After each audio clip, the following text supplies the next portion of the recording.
I just got back from driving through 8 of our United States. We'd flown out to help my mom move out of her house into a condo, and now we were returning with a few items that were large enough that we had to bring back in a car.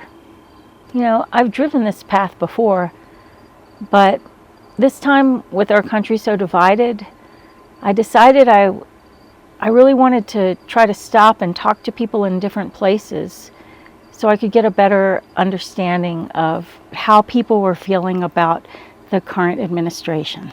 Quite a few people were willing to speak to me on camera, and I was actually surprised at what I learned by trying to start up a conversation about politics with the average person. But what I didn't realize out of all the people that I talked to was that I might have learned more from the people who didn't want to answer my question. These are not normal times. Since this administration took office and cut our federal workers, Virginia has seen the largest job losses in the nation, with household surveys indicating 43,000 job losses between April and June 2025. It's just strange to look around my house and see nothing here, you know? Yeah. All right, grab a glass. Goodbye.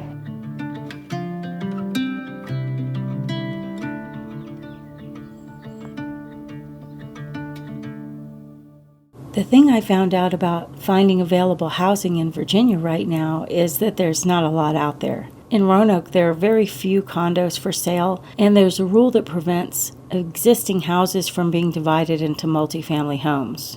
It costs a lot to own or rent a home these days, so a growing number of U.S. cities are reforming their zoning codes to allow greater housing density. Plan 2040 and 2020. The city worked with residents to create an authentic participation process to make sure they were included in the creation of the vision for our city going into the future. Zoning has been a multi-year effort. In 2021, the city of Roanoke made changes to address missing middle housing types. And although the need for housing exists, changing residential amendments has been controversial. In 2024, single-family zoning was changed to allow for multifamily dwellings to be built by right. These 4 historic houses are being torn down to be replaced with a 36-unit apartment complex. Some residents believe these houses didn't need to be destroyed. As far as our housing situation is concerned, it's about affordable housing. I think that we should actually look at preserving the housing that we have and do rehabilitation rather than to focus so much on new development, because it is becoming almost ineffective. We can't afford it.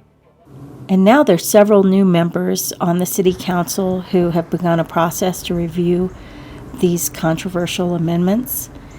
And, the hope is for the development to be smart and also to allow people to have a voice about what's happening in their communities. Everywhere prices are skyrocketing, from housing to food, and working Americans are absolutely not getting the relief that was promised. So how much would you need to earn to afford a modest apartment in your state? These are statistics from the National Low-Income Housing Coalition.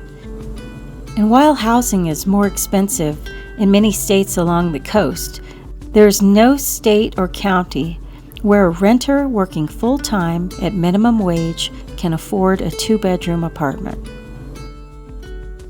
So why isn't all housing affordable? I mean, shouldn't it be affordable? Affordable housing would be housing that costs a household no more than 30% of their gross income, including utilities, allowing them enough money for other basic needs like food and health care.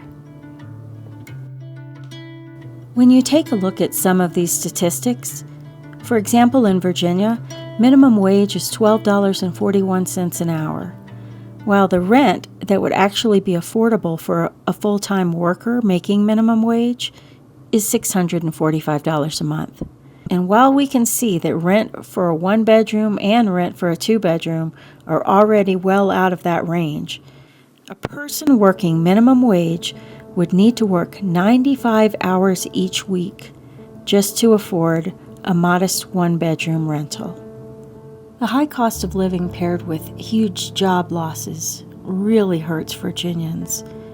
And we see it happening in many communities around the state. Virginia's unemployment continues to rise for the 7th month in a row. Virginia has obviously taken a hit on its federal employment, which we're heavily dependent on. By 2026, experts expect unemployment to grow to 4.6% in both the state and nationally. Another round of federal employees was fired. More than 20 Salem VA Medical Center employees went to work on Tuesday, not knowing it would be their last day employed there. They say they're reducing waste in the government. We're not waste.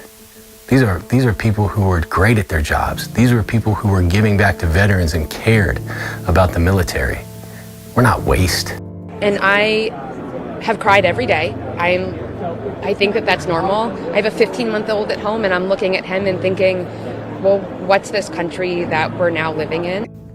Could you tell me, please, to which branch does Elon Musk belong? Several hundred people packed the Loudoun County Board of Supervisors room, and about 100 more were in the lobby and couldn't get in. They talked about their fears and the legality of all the changes that are happening. I've been a federal worker for 24 years. I've been at my agency for that long. I don't think speaking out about what's happening at our agency is political. It's just trying to save our agency and our democracy. If you had told me, 5-6 years ago that this would be the state we'd be in, I'd say no, that just is incomprehensible to me. This is a Republican area, but we found no current Republican voters here. Instead, a spectrum of former Republicans, independents, and progressives. It's hell. Sleepless nights. You don't know what's going to happen the next day. Every day you turn around, there's another executive order dismantling everything this country has really stood for all these years. Inside Subramaniam addresses that. We're not in normal times anymore, and I'll say that right now, the American people, I think, want us to fight. They want us to be bold, and they want us to act. Coming up this fall, 2025, Virginia's race for governor includes Republican Winsome Earl Sears and Democrat Abigail Spanberger, with Spanberger having plans that can help lower costs for Virginians, and she knows how to get along with both Republicans and Democrats to get the job done. Meanwhile, Virginians have been rising up and speaking out about the current administration.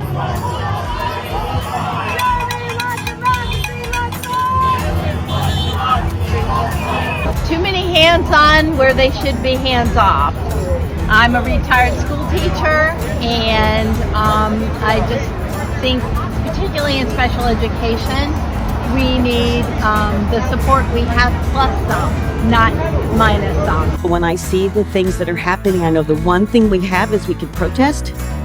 And I wasn't in Vietnam War protests, but I know that protests closed and stopped the Vietnam War, and that protest is powerful.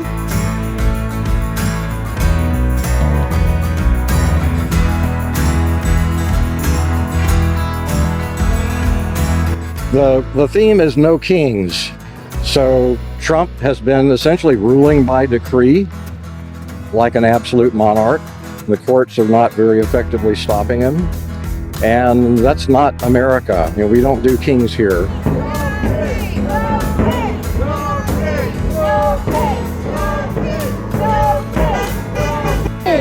No kings! No kings!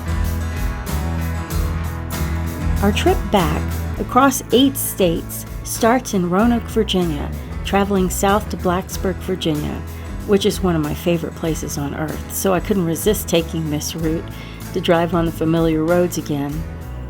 And then we're going way into the mountains, across the Appalachians, which are my favorite woods because they are so thick and green. Many years ago, some of my relatives settled here along the New River. It's powerful to imagine what their lives must have been like, and I'm grateful for how hard every generation has fought for our freedom. The New River is one of the world's oldest rivers, second oldest to the Nile. Unlike most rivers in the region, the New River flows north. This is the same river that called to us when we were in our 20s for tubing and beach parties, and I still have the coins that we put on the train track.